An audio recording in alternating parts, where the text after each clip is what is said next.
సుందరయ్య విజ్ఞాన భవన్లో ఈ ప్రాంగణంలో ఈ మధ్యకాలంలో ఇంత గొప్పగా సభ జరగడం అనేది నేను చూశాను ఫస్ట్ టైం. ఇదేది that is the greatness of Naganna. The same time that is the greatness of new democracy party. చాలా మంది కళాకారులు కాలం చేసినప్పుడు అనామకులుగా వెళ్ళిపోతారు. చాలా మంది కళాకారుల్ని ఒక కరివేపాకులాగా వాడు వదిలేస్తారు. చాలా మంది కళాకారుని అడు తిన్నాడా ఉన్నాడా ఏమయ్యాడు పట్టించుకోరు. అలా కాకుండా నాగన్న గజ్జె గట్టినప్పటి నుంచి అరుణోదయ సంస్థలో చేరినప్పటి నుంచి నాగన్న మరణించినంత కాలం, ఇప్పుడు మరణించిన తర్వాత కూడా నాగన్న మావాడు, నాగన్న మావాడు, నాగన్న గురించి మేము ఇంత చేసాం అంత చేసాం అన్నిటి నిమిత్తి నాగన్నే పార్టీకి ప్రజలకి చాలా చేశాడు, అతను గుర్తించాలి గౌరవించాలని తెలంగాణ రాష్ట్రం అన్ని జిల్లాల్లోని నాగన్న సభలు పెడుతూ ఈవేళ ఈ సభా ప్రాంగణంలో ఆయన సంస్మరణ సభ ఇంత ఘనంగా చేస్తున్న మీ పెద్దలందరికీ నేను హృదయపూర్వక ధన్యవాదాలు చెప్తున్నాను. నేను అలా ఉండాలి పార్టీ అంటే. పార్టీ తన కళాకారుల్ని తన బిడ్డల్ని హక్కును చేర్చుకోవాలి, పెంచాలి, పోషించాలి, వాళ్ళ అభివృద్ధిని చూడాలి. సెల్యూట్. మిత్రులారా, నాగన్న ఒక్కానూరు తాత గారు, ఓ అరుణోదయ రామారావు గారు, ఓ నాగన్న గారు, ఓ గోరెడ్డి వెంకన్న గారు, ఓ విమలక్క గారు, ఓ శక్తి గారు, ఓ జయరాజు గారు, ఓ యశ్పాల్ గారు, ఎలాంటి మహామహులు ఈ అరుణోదయ సంస్థకి వచ్చి వాళ్ళ గొంతుని ప్రజలకి పంచారు, ప్రజలు చైతన్యపరిచారు. అలాంటి దశలో ఓ పక్కన జన్నాట్యమండలో గద్దరన్న, వంగపండు ప్రసాదరావు గారు, ఓ సంజీవ్ గారు, ఇలాంటి అతిరథ మహారాజులందరూ సంజయ్ గారు ఒక ఉరుతులోకిస్తుంటే మరో పక్కన అరుణోదయ కళాకారులు ఎలా ఉరుతులోకిస్తూ మొత్తం దేశాన్ని, మొత్తం సమస్తాన్ని కూడా అలా చైతన్యపరిచే పాట ద్వారా అమోఘంగా అలరించారు. ఈ దశలో అరుణోదయ రామారావు కాలం చేసిన తర్వాత మరలా అలాంటి కళాకారుడు మనకు వస్తాడా, ఉంటాడా? ఆయన పాడితే రాగం ఇక్కడి నుంచి ఎక్కడో మైల్ దాకా వినబడుతుంది అనుకున్న దశలో నేనున్నాను అని నాగన్న రావడమే కాదు, అరుణోదయ రామారావుకి అసలు శిష్యులు వారసులుగా అమోఘంగా గొంతెత్తి పాడి మొత్తం ప్రజలను రంజింపు చేశాడు. That is the greatest of Naganna. ఏమి నాగన్న? 2వ తరగతి చదివాడా, చెట్లెక్కాడు, కళ్ళు గీశాడు, పశువు కాపరి కాశాడు, దున్నాడు, మిషన్ కుట్టాడు.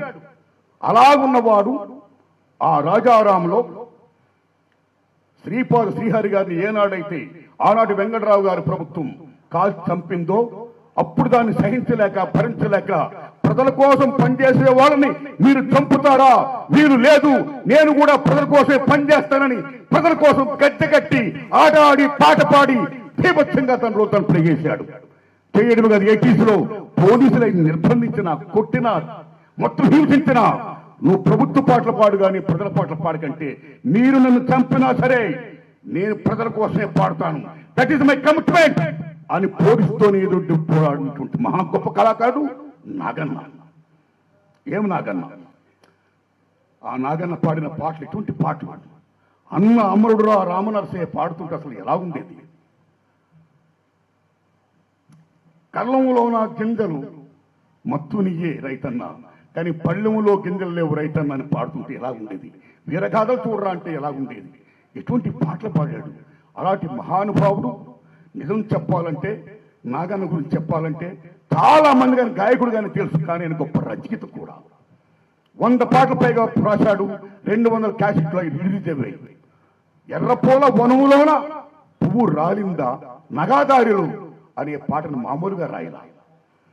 ఆ నాగన్న అన్నిటిని మించి పార్టీ పట్ల కమిట్మెంట్, ఓ సిన్సియారిటీ,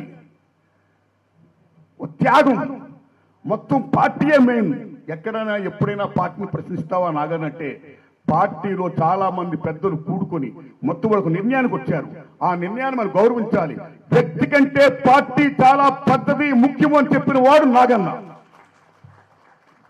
నా సినిమాలో, దండోరా సినిమాలో పాట కోసం నేను ఇక్కడ న్యూ డెమోక్రసీ పెద్దలు నేను రిక్వెస్ట్ చేశాను. రిక్వెస్ట్ చేస్తే వాళ్ళు నా మాదాల నారాయణ స్వామి గారిని రిక్వెస్ట్ చేయమన్నారు. నేను మాదాల నారాయణ స్వామి గారికి ఫోన్ చేశా.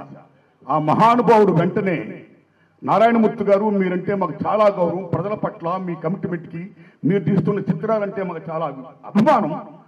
మీకు పాట ఇవ్వడం మాకు మహదానందం అని నాగన్తో చెప్పి ఆ సినిమాకి పాట పాడించాడు. ఆయన పాట పాడించడమే కాదు, మీరు నమ్మండి మిత్రులారా, షూటింగ్కి ఏం కావాలన్నా సరే సహాయ సహకారం అందించండి అని వాళ్ళ పార్టీకి అని చెప్పాడు మాధవ నారాయణ స్వామి గారు. నాగన్న ఒక లొకేషన్కి వచ్చాడు. ఆ సహకారం వద్దన్ను, నువ్వు పాడేవదే నాకు చాలని చెప్పా. ఆ దండోరాలో మీరు నమ్మండి, పాముడు రామచంద్రరావు గారు రాసిన పాటది. కొంగు నడుముకు చుట్టవే చెల్లెమ్మన్న పాటని నాగన్న పాడాడు, అమోఘంగా పాడాడు. పెద్ద హిట్ అయింది ఆ పాట, మామూలు హిట్ అవలా.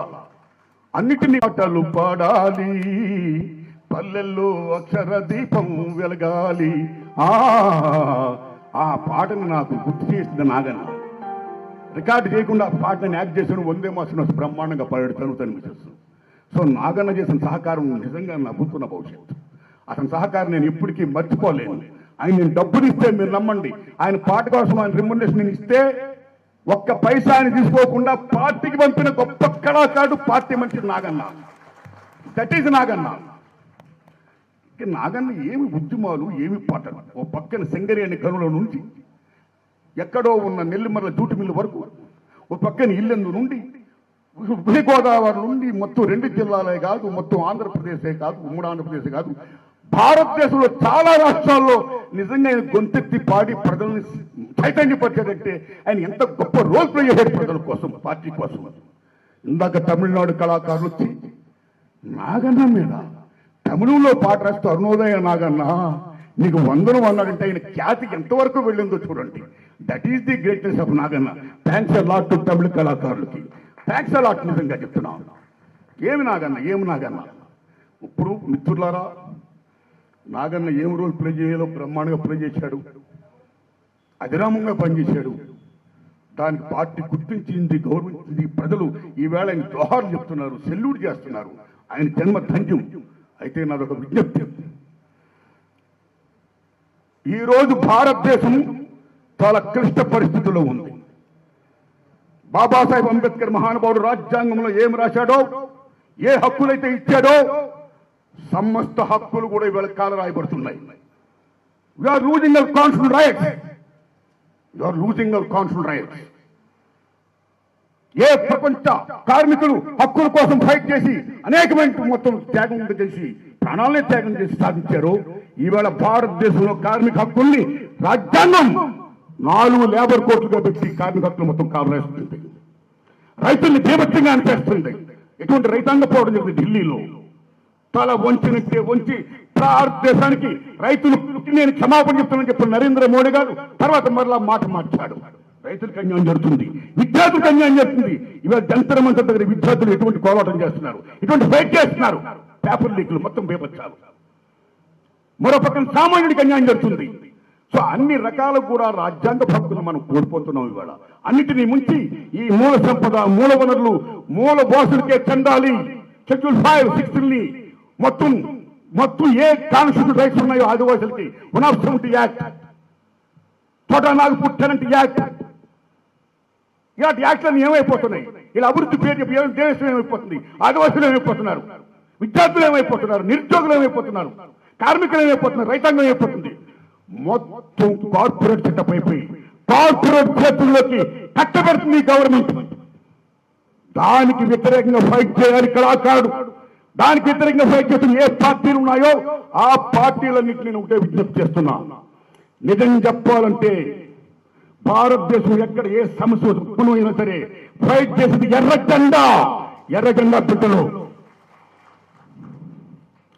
కానీ అలాంటి ఎర్ర జెండా బిడ్డలు ఈవేళ ప్రపంచ కార్మికులారా యాగం కండి, పోరాడితే పోయేది లేదు. బాని శంకర్ చెప్పిన కార్ల మొత్తం మహానుభావుడు ఏం చెప్పాడో నేను ఒక విజ్ఞప్తి చేస్తున్నా. ప్రపంచ కమ్యూనిస్టులారా యాగం కండి, పోరాడితే పోయేది లేదు. బానిస సంఖ్యలు తప్ప ఇలా పిడికిలు బిగించున్నాడే ఏమైనా మీరు సాధించగలుగుతారు. ఎర్ర జెండాలు పీలికలైన ముక్కు చెక్కలైపోతే ఏం సాధిస్తాం? అందుకే ఎనిమి బలంగా ఉన్నాడు, రాజ్యం బలంగా ఉంది. ఆపరేషన్ కగారంటుంది, ఉద్యమాలు లేకుండా నేను అణిచేస్తానంటుంది, వార్నింగ్లు ఇస్తుంది. మార్చి 31లోగా భారతదేశం నక్సలైట్ రైతా ఇండియా చేస్తానని అమిత్ షా గారు అయ్యా అమిత్ షా గారు, మీరు నక్సలైట్ రహిత భారతదేశం చేయడం కాదు, దోపిడీ రహిత భారతదేశాన్ని చేయండి. పీడన, దోపిడీ, రాపిడి ఉన్నంతకాలం ఉద్యమాలు ఉంటాయి. అరచేతిని అడ్డం పెట్టి అరుణోదయం ఆపలేరు మీరు. అవి లేకుండా చేయండి. కార్పొరేట్ పరం చేయకండి. ఈ దేశ సంపద 100% లో 10% చేతులు ఇలా ఉంటే మిగతా 9 మంది ఏమైపోతారు? రాజ్యాంగ హక్కులు ఏమైపోతాయి? అందుకని వాటన్నిటికీ మీరు సాధించాలంటే, వాటన్నిటి కోసం మీరు సాధించి ఫైట్ చేసి పోరాడి అచీవ్మెంట్ చేయాలంటే, ప్రజలపరం చేయాలంటే మీ కమ్యూనిస్ట్ మీరు యాగం కండి. అదే అసలు శిశులు నివారిస్తూ నాగన్నా. థ్యాంక్స్. నమస్కారం అండి.